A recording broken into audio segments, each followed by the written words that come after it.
ზედიზედ მეორე ლევო დღევანდელ შეხვედრაში. თედო თუ ბექა თედო ზიბზიბაძე იყო, კარგად უყურებდი ამ ეპიზოდს ზალს და 51-0-იან. აი განმეორებით ნახავთ ახლა სამარჩიელოთ არ გავიხდით საქმეს. მალაგურაძე მიზი და მეტოქები გაატანა თედოს, მერე თედო მორიკაცი მოაწვა და კარის უკან დადო.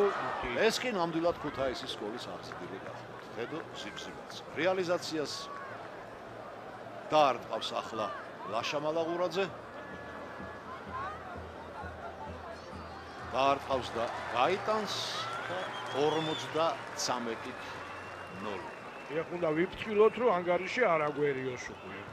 ვერ შეიძლება წარმოგვედგინა, მაგრამ არა, ყოველ შემთხვევაში მე უფრო მეტ წინააღმდეგობას ველოდი იქიდან გამომდინარე. იმ ფრანგებისგან, ეს იქიდან გამომდინარე